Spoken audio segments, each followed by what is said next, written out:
Don in London, hello. My video is all about recovery. I'm a bit discombobulated this morning. My video is all about recovery from addiction to either substance or behaviour.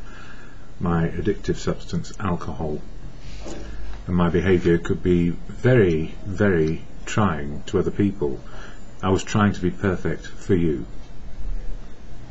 Trying to be perfect in the right relationship with the right girl, in the right work, in the right job, in the right career, in the right profession, trying to be perfect and learning how to fit in.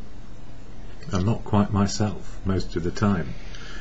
And what helped me along the way? Well, to keep on being a chameleon, alcohol. So I'm Don, I'm an alcoholic in recovery, one day at a time, and it has been for several years. Thanks to professional help at the beginning and professional help going along, because unfortunately some of us get other chronic conditions and some of them require medical support, and they can be emotional conditions and they can be physical conditions.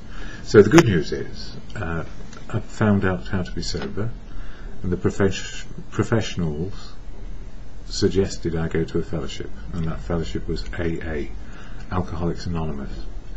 So I'm a fellow in the Fellowship of Alcoholics Anonymous. So I can put the initials after my name if I so desired.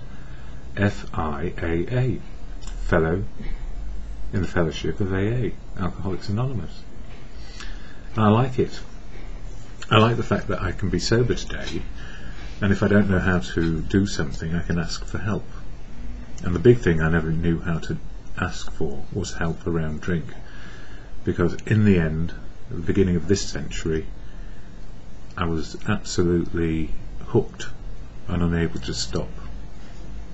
I think it was about the beginning, that being 2002, probably after 9/11, which was a horrible shock, and it had an impact on me.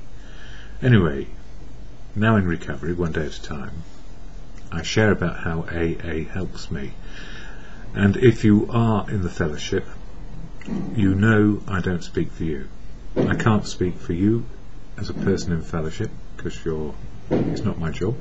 I can't, never can, never will, don't want to. And I don't speak for fellowship either, because the fellowship is made up of you people who share your experience and strength and hope where you choose to.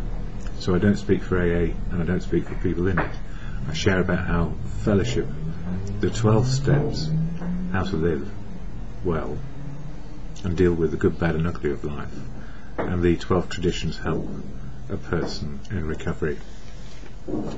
So you get freedom back. Anyway, I'm going to share the AA preamble, which is shared at every meeting I go to, and I think I need one today, and a weird night. So this is the AA preamble shared, and I might add a couple of points in as I go. So, Alcoholics Anonymous is a fellowship of men and women who share their experience, strength and hope with each other, that they may solve their common problem and help others to recover from alcoholism. That's active alcoholism. The only requirement for membership is a desire to stop drinking. So the only reason for coming to AA is a desire to stop drinking. Simple as that. I didn't have a desire to stop. When I got to AA, I was still very suspicious about what AA was. I couldn't understand these people being sober, happy, joyous and free some of the time. There are no dues or fees for AA membership, so if you don't have any money, you can still come in, have a cup of tea and a biscuit if they have some, and they may try and help make the meeting, I suppose, attractive to you as a person, but that's as far as it goes. AA is not allied with any sect, denomination, politics, organisation or institution, does not wish to engage in any controversy, neither endorses nor opposes any causes. But the opposite is true for you. So whilst AA concentrates on one thing, you will probably be allied with either a sect, denomination, have politics and political views, belong to organisations or institutions. You may wish to engage in any controversy. You may endorse or oppose causes. So you have all those freedoms which are yours, sober. But AA is not concerned with that. Its primary purpose, or our primary purpose, is to stay sober and help other alcoholics to achieve sobriety. And sometimes you get pushy people who are trying to invite you to do things a certain way because it worked for them. And then you find there are other people who just share their experience, strength and hope as suggestions. These are the things we did.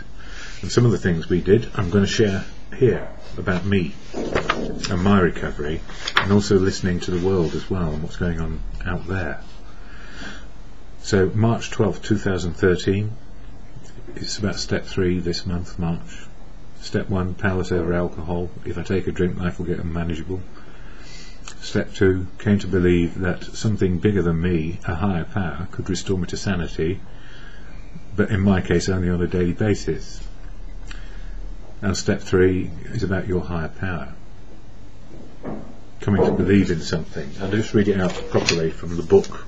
Oh no, I've got it on this little card. I don't need to go to the book.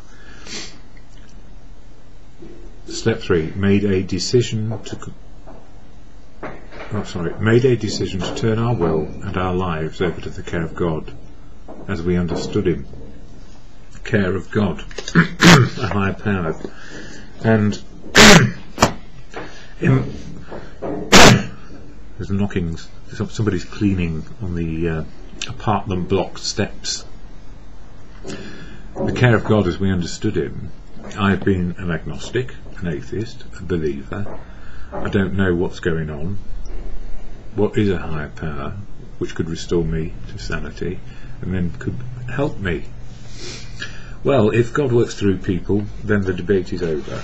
But also the devil works through people, so you still have to use your noggin, your common sense and your gumption about the information that is being shared or suggested. So don't forget, we're all in recovery, and some of us are not quite as recovered as or in recovery to the same extent as others. There are lots of wisdom about, and there's lots of, I suppose, expectations beyond reality that goes on as well. So we're human. So in fellowship we're still all learning what it is to be emotionally well and spiritually in the moment of now. So the medicine sometimes may be not applicable when it comes down to the sharing that people give. Sometimes people share about how you don't want to be, because it's a totally different life, and they have all the different views and opinions you don't like. But you can say to yourself, well, that was worthwhile, because I don't want to be like that. I prefer to be like this. So it's a good place, because everybody's allowed to share their own experience, strength and hope, and they speak for themselves, as I do. And that's what I like about it. It's a place of complete democracy in a funny sort of way. So anyway, these are my thoughts this morning, and they're late for a good reason. 90 meetings in 90 days to start in fellowship. That's what he suggested. Do 90 meetings in 90 days to get a glimpse. This is what I feel.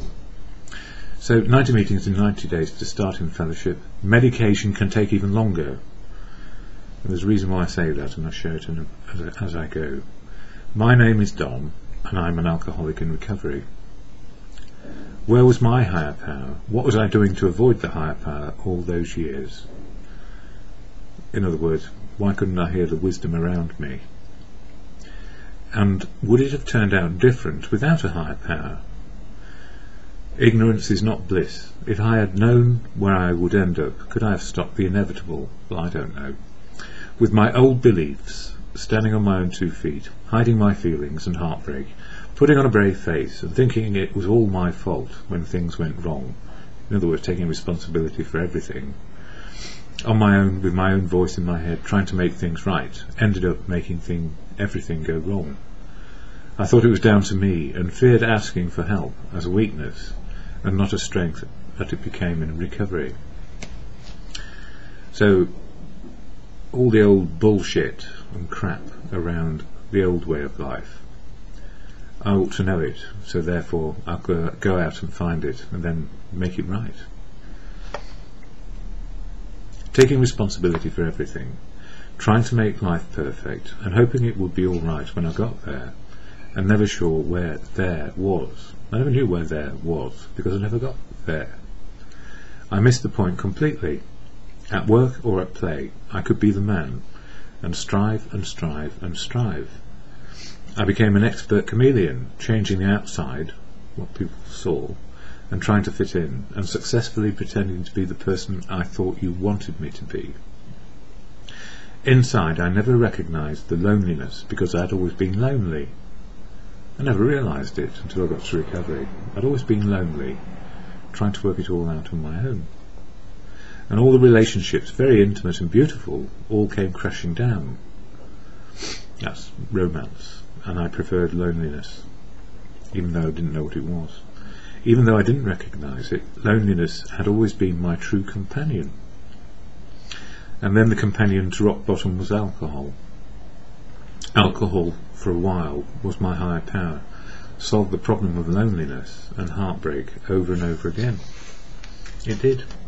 I used to stay up at night doing Leonard Cohen type poems about the misery of life and what it would be like. You know, wouldn't it be the sort of music that you would listen to till 4 in the morning, open the window and jump out and hope you weren't on the ground floor?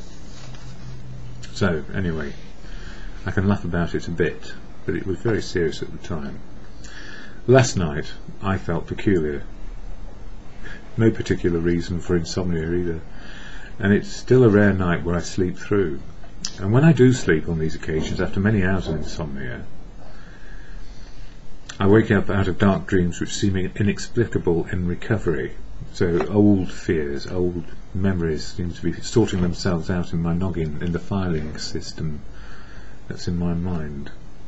So it's partly exhaustion which causes it. And I wake up out of those dark dreams with, I don't know why. Not really. Insomnia, it's not a problem.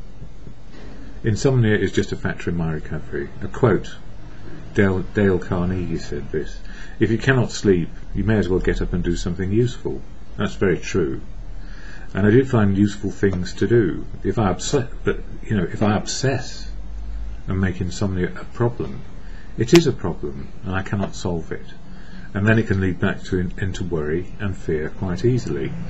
I don't worry, and usefulness is anything which I find interesting in these long hours and long nights. And then I can seek company and fellowship in family, even though they may be a distance away. All my family's moved from London now, but I can still be in touch with them just for one day. There was a post on a social network, and this is something something went wrong with my computers last night, and it disappeared, so it may be there, but it may not be. There was a post on a social network about medical treatment for emotional disorders, and somebody had been diagnosed with clinical depression and given antidepressants to help them improve their emotional condition. This is my experience, so you still need to get medical help and medical advice about anything medical, because I'm not a doctor, but I have had experience of these things for myself and others, but I'm no expert. I don't study it. Antidepressants,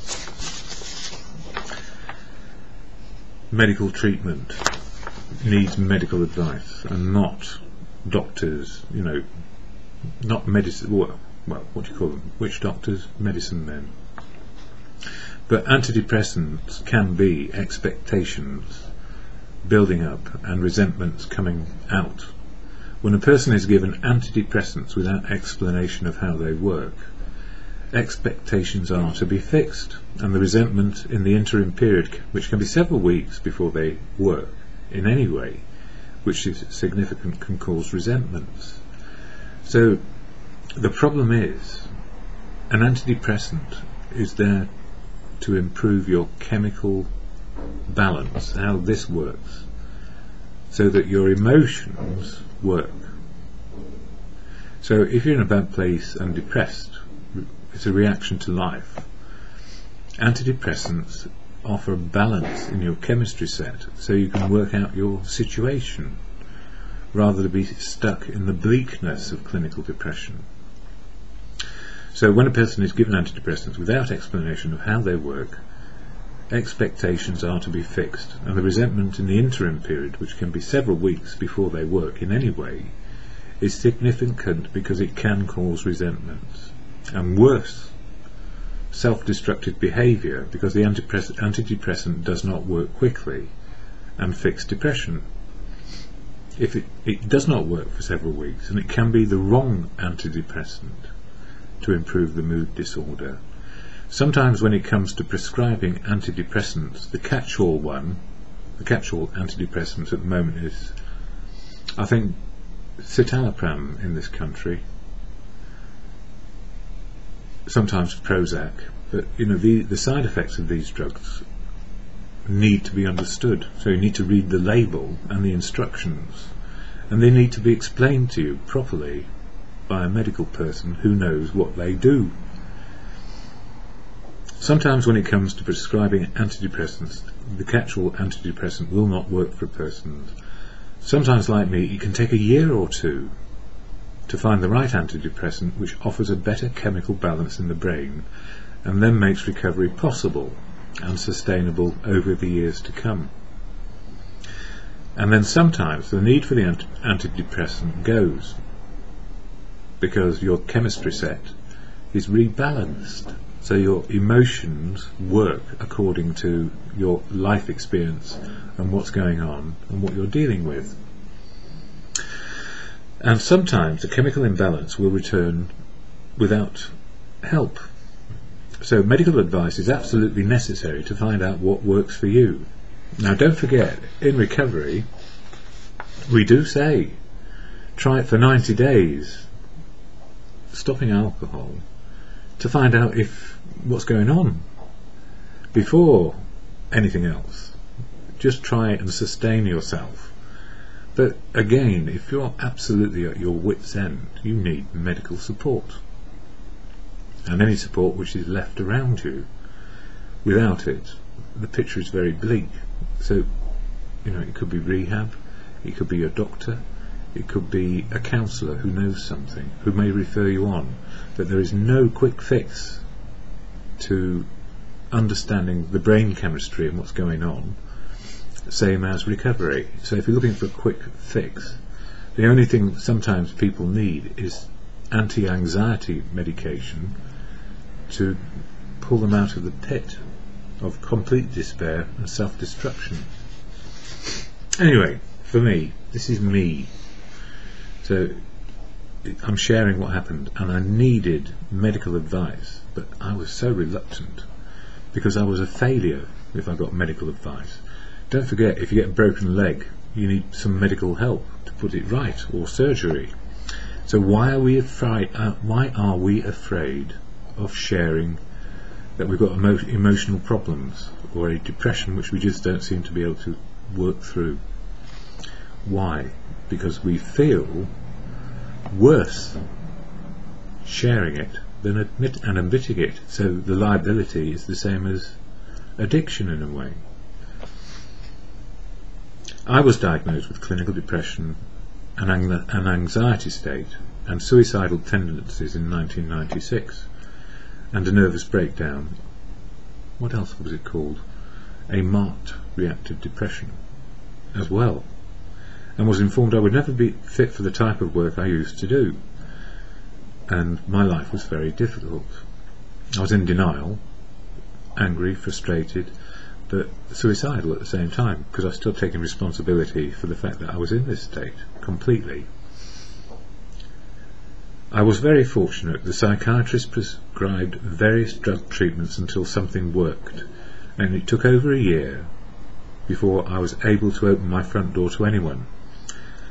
And to be stuck in, shut in, and not be able to get out was awful. And I was frightened when friends came knocking on the door, and I would hide because I was scared of them. That's where I got to. Even those who loved me and family were very fearful people to me, because they wanted me to be back where I was, I thought. But most of them realised I couldn't go back to that. And a good friend, funnily enough, took me to the they took me to Canterbury and Canterbury Cathedral, and they walked me around it, and I felt different when I was there, and I felt different in their company. And then we had lunch or something, and I had a beer, and I seemed to change. And they saw it and said, "Are you sure you should be drinking?" And the answer was no, I shouldn't have been. But I did.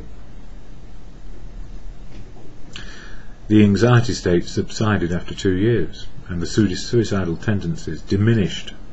And I recognised after 3 years of bluff and pretense that the nervous breakdown was caused by burnout in the work I was doing, and I could not operate professionally again in the environments where I was successful. And that was very hard to deal with. I didn't deal with it. The drug treatment seemed to work to improve the balance in my brain chemistry. They could not stop me from trying to be the person I was before. And the more I strived to be the person I was before, I couldn't do it. I had to seek counsel to try and help me get back to reality. Drug treatment did save my life. At the same time, I could not let go of my old attitudes and ideas that I would be the man I used to be. So I stopped all medical treatment and walked into the world again, trying to do anything, anywhere, at any time. So I'd take on any job. And of course all the jobs I took on was just made life more miserable, and I ended up going back to drink. Although I hadn't gone to drink like this before.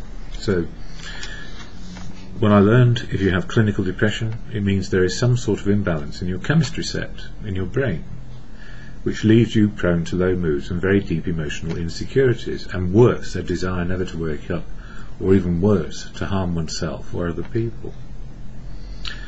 I experienced this for years after a complete breakdown emotionally and physically. Even though I tried valiantly to be the person I thought I ought to be, times were tough, and I lost everything materially, and hid away as much as I could. I ran away for a year. I did run away for a year, hoping an end would come, and it never did. I was not particularly aware of my desire to end my life, but it had no value to me, and I had no value to me either. And then drink really took over completely a few years later. Beginning of this century was bleak. And then when people said, "You can come back," I think that's what I said here, yeah. They said you could come back from this. I had no desire to come back. And if it not been for one moment of clarity that life could get no worse, it really couldn't get any worse, I thought, because I kept on waking up, and it was still as horrible as it could be. Why not ask for help? And if I hadn't asked for help, I wouldn't be here.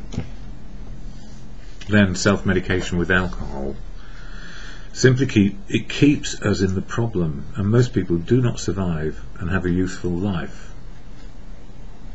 And I mean useful in terms of how to be loved, how to love people, and find useful things to do which you are interested in, which might be work or completely different. It might be a vocation. Yeah. And reactive depression is almost guaranteed when we give up the drink or whatever we use to fix, because it's covering up the problem. And if anybody's taken drugs, you go to an enormous high, followed by paranoia and fear as the low hits. I haven't had it like that, but alcohol is just as good, because you drink to keep out of the pit, and then when you stop drinking, you're in the pit of despair and depression. So reactive depression is almost guaranteed when we give up the drink or whatever it is we use to fix with. And the idea that in recovery antidepressants will resolve our emotional condition is a mistake if we see it as a fix. This is my personal opinion, based on my recovery and not yours. First, we have to stop self-medicating with alcohol. This is my opinion. It's not a medical opinion. You need a medical opinion. First, we have to stop medicating with alcohol. Second, we need medical advice, so we know what is going on. So get checked out if you can. And medical advice really needs to be informed, and it's worth getting a second opinion sometimes. Never expect antidepressants to work immediately, and often the depression seems worse because we expect more of an improvement in our chemical balances.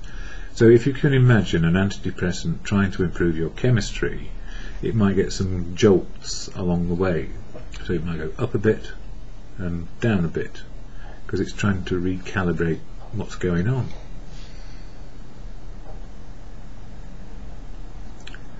Yeah. Never expect antidepressants to work immediately, and often the depression seems worse because we expect more of an improvement in our chemical balances. We expect the antidepressant to be the solution when it is only part of a solution for some, like me. So I needed the chemistry set to be recalibrated to work enough so that I could then work out my mood, what to do to improve it, how to come out of isolation into fellowship, in my case, where I got a lot of help and support, emotional and spiritual support, where my feelings started to fit with reality and cope with it. I had to give up an awful lot of expectations and start from scratch. Somebody said it's like starting from when you got your first job all those years ago, and that was, by that stage it was 40 years ago. Anyway, now, where am I? Yeah, we would expect the antidepressant to be the solution when it's only part of the solution for some. We still need to learn how to live sober and free of the old life, and recognise the new life offers freedom as we keep on learning.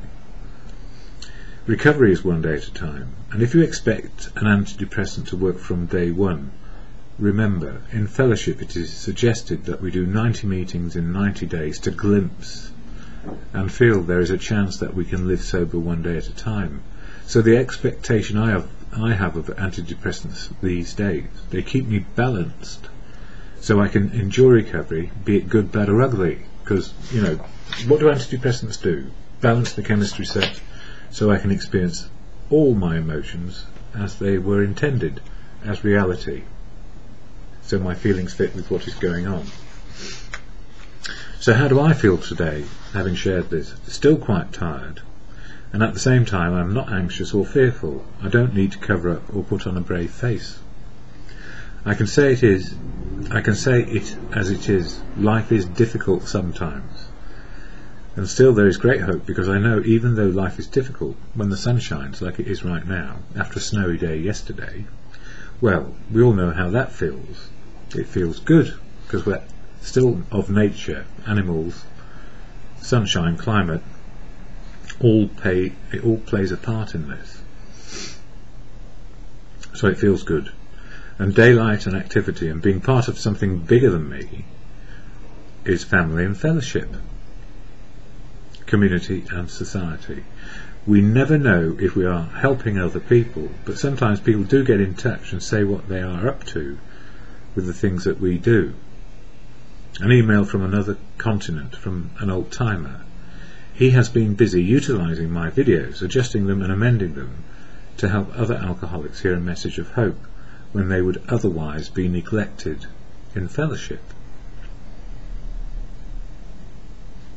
So the answer here is, we do neglect some people because we expect them to be able to function reasonably well, and a lot of us don't function. And if it wasn't for the word of mouth shared however we do it, we wouldn't be here. So I'm thankful when people share that they are healthy and in recovery just for one day. Oh yes, I've missed a bit out here. We never know if we are helping people, but sometimes people do get in touch and say what they're up to with what we do. So somebody's been amending and editing my videos to help people in a particular way. I think that's great. Freely given, freely received, or freely received and freely given back. And if one person is helped by words we share, wherever we are and however we do it, saving a life for an hour or a day means everything has been worthwhile over the years. I'm thankful when people share they are healthy and in recovery just for one day. This one day makes all the difference to me. And even when I'm criticised because I tell you because I tell you it happens. It does happen. I get a lot of criticism for doing these videos from some who feel it's inappropriate, but all I've learned over the years is if you don't put a face to the voice, or you don't feel that the person is being sincere, and every time you put a veil over your face when you're using some form of communication tool, you make yourself suspicious. So I try to be truthful, I try to be honest, open and willing. So I do get criticised, but this is one voice in recovery. It's not the fellowship, and I'm not speaking for you. But I am criticised because I tell you it happens, it does. Even when I make people angry, this is good for me. They are still sober. I want them to be sober, and if I help them be angry and sober and look at life and ask themselves, why is he doing it that way? It's a good thing, and the feedback is good, even if it's angry feedback. But you are still alive and kicking, argumentative and alert to what is right for you in your life, and it's just for today. So, my view is you're fully entitled to your view. I've lost some pages here, Anyway, that's me today. If I hadn't had medical advice, if I hadn't, in 1996, when it all went wrong, didn't go wrong actually, I burnt out. My mental state and my physical state was burnt out, and I couldn't function, and without medical help I would have been dead. And being a contrary bugger, just like everybody else, after a while I got fed up of trying to improve and nothing happening.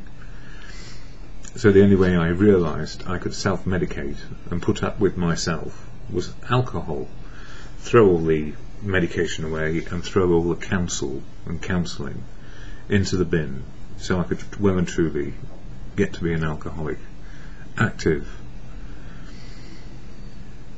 And then years later find there was a solution when I asked for help from the right people, and it had to be the right time, right place, combination of factors.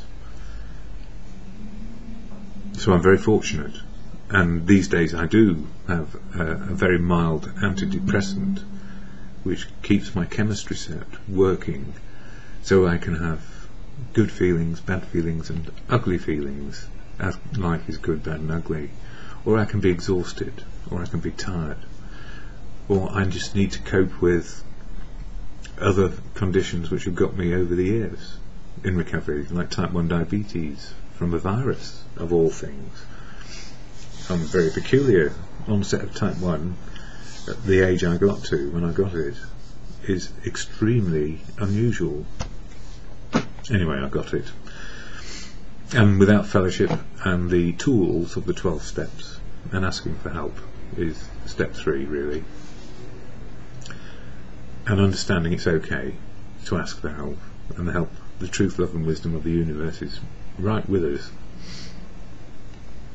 if we can ask with humility, not demand it. So what restores me to sanity or serenity? The serenity prayer, can do, can't do, and wisdom in the moment of now.